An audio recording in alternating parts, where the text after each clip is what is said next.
ሰላም ያገሬ ልጆች እንደምን አላችሁ? እንግዲህ በቅርብ ቀናት ሚዲያ ላይ የተስፋፋ የነበረው አዶናይ የኢሬቻ አምባሳደር ሆኗል የሚል ዜናዎች አሉ እና ስለዛ ክላሪፋይ ለማድረግ ነው ይህ ቪዲዮ እየቀረጽኩት ያለሁት። ከሁለት ቀናት ከሶስት ቀናት በፊት እንግዲህ ወደ ከአባ ገዳዎች ጋር ተቀላቅዬ ምሳ የበላሁበት ቀን ነበረ።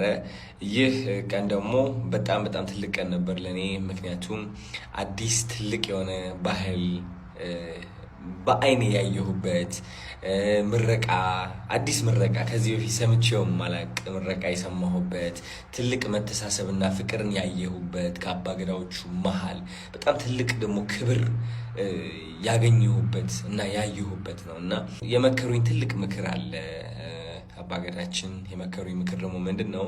ፍቅርን እንድሰብክ፣ አንድነትን እንድሰብክ፣ ሁሌም ይቅርታ ማለትን እንድማር እነዚህ ነገሮችን ልቤ ውስጥ የያዝኳቸው ነገሮች ናቸው እና እኔም ቃል የገባሁት ምንድነው ኢሬቻም ያው እንደምታውቁት ቀርበዋል። ኢሬቻም በዓለም ደረጃ መታወቅ አለበት የሚል ሀሳብ አስነስተው ነበር። እነሱም የኔም ፍላጎት ነው።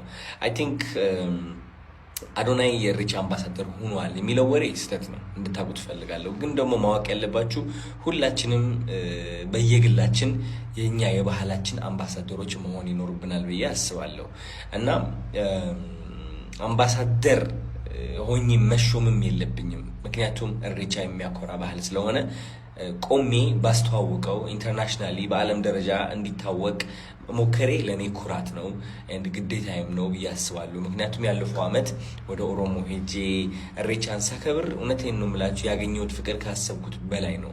ያቀፉኝ ሰዎች ስሜን ሲጠሩ ሲያዩኝ ሲመለከቱኝ አይናቸው ላይ ያየሁት ፍቅር እውነቴን ነው የምላችሁ ትልቅ ነው፣ የማልረሳው እስካሁን ማለት ነው መቼንም የማልረሳው እና የኦሮሞ ሕዝብ በጣም ትልቅ ፍቅር አሳይቶኛል።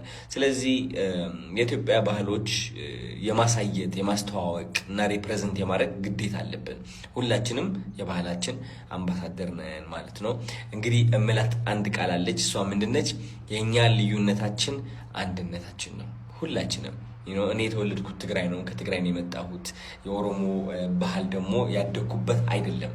ግን ደግሞ that's why በጣም ደስ ብሎኝ ፈገግ ብዬ ሲጸልዩ ሲመርቁ ያመጋገብ ስነ ስርዓታቸው፣ አለባበስ ስነ ስርዓታቸው፣ ጋቢ ሲያስለብሱኝ እነዚህ ነገሮች ያላደግኩባቸው ነገሮች ስለሆኑ አሁን ኤክስፒሪየንስ አረጋቸው በቃ እንደ አዲስ እንደ አዲስ ህይወት እየኖርኩ ነው እንደሆነ ነው የሚሰማኝ እና ይሄ ደግሞ በጣም ደስተኛ ነው የሚያደርገኝ እኔ በጣም።